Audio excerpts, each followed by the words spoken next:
or do you still find if you're going to keep doing it that reporting on NBA news makes it less exciting for you? To be honest, originally it used to be exciting because it's just like when it's like the hot thing that happens, but like everything else, like at this point, not really. It's just like you become so jaded by just NBA news, and it's like you see how superficial it all kind of is, and it really just makes you not appreciate it as much as I did, at least.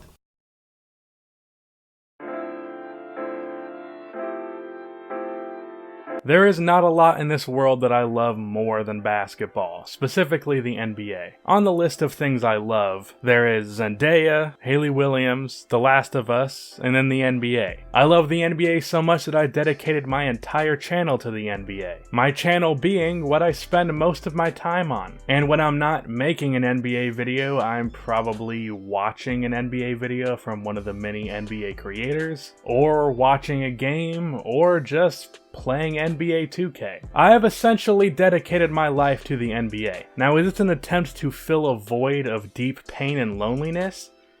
Probably, but that's for me and my therapist to discuss. So the point is, I love the NBA way more than the average person, but that doesn't mean that I don't have many issues with the NBA. I actually have a long list of complaints. Because I am a pessimist at heart, I even manage to hate on things that I love. So let's talk about the worst things about the NBA. Rebound. Save. Absolutely incredibly with the acrobatic alley-oop. Before we start the video, I want to talk about this video's sponsor, Amino. Amino has recently added a new feature called Amino Stories. These stories are focused on giving you info quick in a neat package. These stories go over a large range of topics, including the NBA. It's basically like if YouTube and Instagram stories had a baby. I recently posted a story on the timeline of the Clippers, how they went from Lob City to landing Kawhi Leonard and Paul George, and you can check that out if you follow me, as well as watch many other great stories from other creators if you download the Amino app. So download the app and follow me on Hardwood Amino. All of the links will be at the top of the description.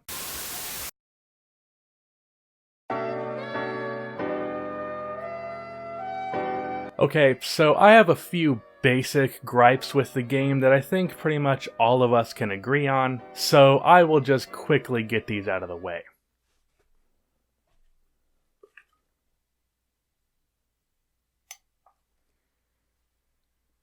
I hate flopping. Sorry, I'm trying to make megaphone merch, so I have to use it more often to stay on brand. So, flopping. The number one complaint about the NBA these days. I mean, there isn't much to say. Just play the game, man. I mean, I do understand that you have to get a competitive edge, but it absolutely ruins the product on the court. Basketball is entertainment, so while I do understand why players do it, I fucking hate it. My solution to this issue? I don't know, please stop? I guess. The league could be harsher on the fines and punishments because fining a few $1,000s is nothing to most of these guys. It should also be punished more often. It seems like the only time a player is fined by the league for flopping is those really obvious ones.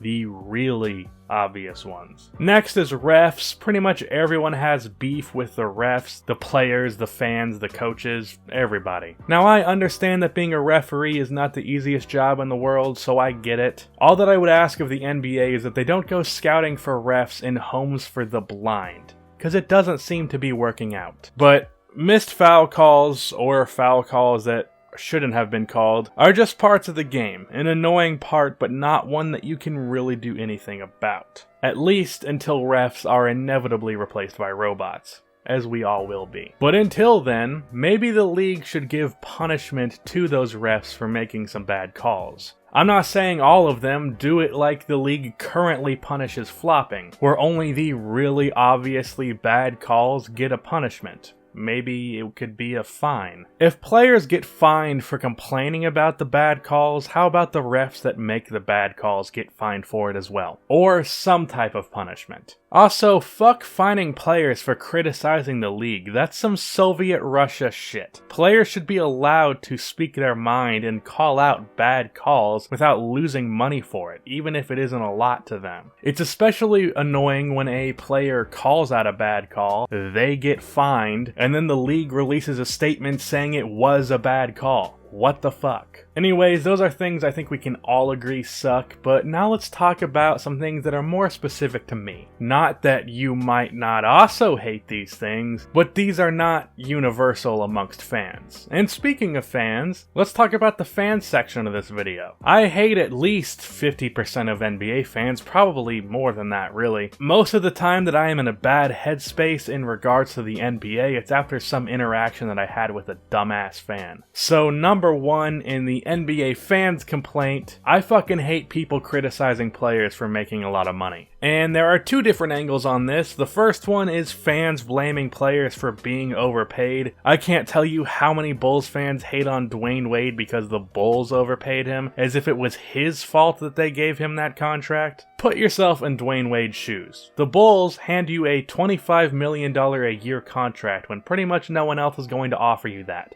Are you going to walk away? No. If you are offered more money than you are worth, you're gonna take that shit and run. That's just common sense. Another thing that annoys me is when people act like because a player is overpaid, that makes them trash. In my Bulls video, so many people were saying that Otto Porter Jr. is garbage simply because he is being paid $28 million a year. He is one of the best three-point shooters in the NBA, a really good wing defender, and has shown some potential as a shot creator. Same thing is happening to Chris Paul. Is CP3 overpaid? No doubt. But he is still one of the 10 best point guards in the league, and he is better than 70% of the players in the NBA currently. He isn't trash, he's just being paid $15 to $20 million more than he really should be. The second angle on this that I really am annoyed by is when people say, why are NBA players making so much money while soldiers overseas are making very little? I would love to live in a world where people like soldiers and teachers and all these really well-respected positions that deserve a lot of money make a lot of money, but that's not reality. It's not how the world works. NBA players are part of a huge industry that generates billions of dollars a year. Soldiers are paid by the government. This is a private entity versus the government. The two situations are not at all comparable. And it's dumb to shit on players for profiting on what the market has deemed their value to be. I have always had this mentality. Get your money. Get your worth. If you are worth $20 million a year, get a $20 million a year contract. And if you're not worth $20 million a year, cough cough Terry Rozier, still get that $20 million a year and party. You really shouldn't concern yourself with another person's money as long as it's not being used in a negative way on society. Not saying soldiers and teachers and doctors and nurses do not deserve to be paid way more than they are, because they do. But you cannot compare a private business to a government employee. It's just illogical. Next in the NBA fans part of this, calling players bust after 5 games, or even worse, the Summer League. Now, I'm not one who thinks that the Summer League is completely irrelevant, but it isn't the end-all be-all. I think the Summer League can be valuable in the eye test department. Summer League stats are what is irrelevant. I've made a whole video on this in the past. People are way too quick to call players bust after such a short amount of time. They are also way too quick to call guys future superstars, but at least when you're calling someone a future superstar, you're being nice. I remember people calling Brandon Ingram a bust. He wasn't. He might not have been the Kevin Durant 2.0 that some people were hyping him up to be, but you can't really fault him for that. I also think people are completely jumping the gun on the top 2 picks of the 2017 draft. Fultz has been injured for his entire career, and Lonzo has struggled to adjust, but his playmaking and defense is among the best in the league. He is also a fantastic rebounder for his position. He just needs to become an average scorer and shooter, and if he does that, he has lived up to his potential. Some young players take time to adjust. Not everyone takes the exact same path. Some guys are just late bloomers. Look at a guy like Jimmy Butler.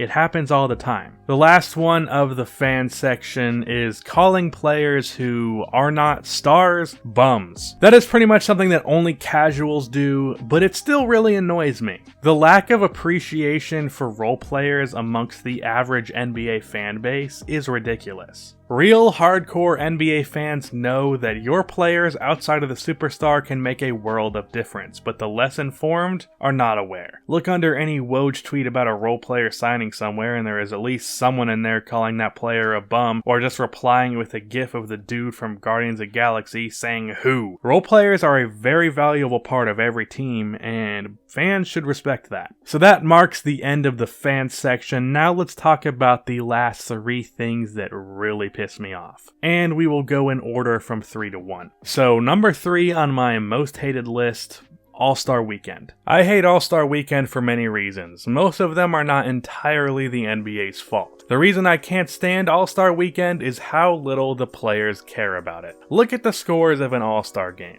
There is 0 defense being played. Now, I understand that offense is fun. I enjoy scoring more than defense like the average person does. But if literally everyone is giving no shits about the defensive side of the ball, it completely kills the intrigue of the offense that comes. So much of the scoring is either an open, deep three-pointer to show, oh look how much range I have when no one is defending me. Or it's some pretty much open dunk because no one wants to get dunked on during an all-star game. And all of those dunks are some crazy fancy dunk or a crazy alley-oop. Most of them looking like dunk contest dunks, but without the build-up of the dunk contest, it kind of takes away from it. And when all of them are open and it's happened 40 times in the damn game, it kind of takes all the coolness out of it. And speaking of the dunk contest, that has sucked as well. Mostly because we have a lot of non-star players and pretty much no names doing it every year. The only time in the last couple of years that has been acceptable has been the Zach LaVine-Gordon dunk contest. Both of them were great, and those guys are not no names, they were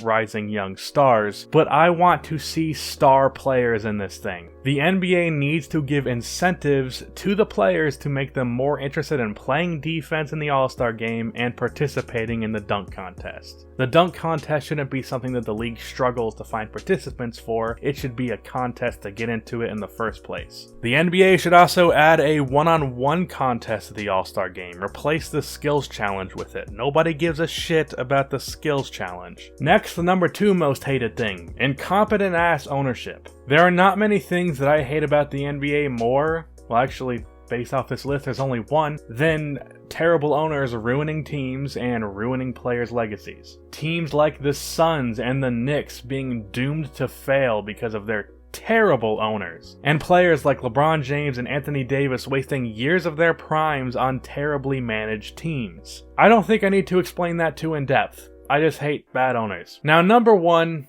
is something that I do see people complain about, but not a... Ooh. I don't know what that was. But number 1, something I see people complain about all the time, but not enough. Foul baiting. I hate it so much when a player leans into their defender for a foul. It's something James Harden is known for, Chris Paul, Kevin Love does it often, surprisingly. Dwayne Wade really popularized it. This is not basketball. It should not be a part of basketball. It should be an offensive foul, not 2 or 3 free throws for the player that did the bullshit. Now, like flopping, I understand why the players do this. Anything to win. Anything to get the edge, especially in a desperate situation. But I hate it so damn much, and I really wish the league was harsher and punishing it, or even would punish it at all. The league needs to get it to a point where it is seriously frowned upon. And, well, actually, there's one more thing. My number 1 true hatred of the NBA is fans who complain about things in the NBA that they hate. That is the end of this video. Please be sure to like and subscribe. Check out Amino. It will be the top link in the description. Check out the last episode of the Hoopscast. It was awesome with SDC. And cue the outro music.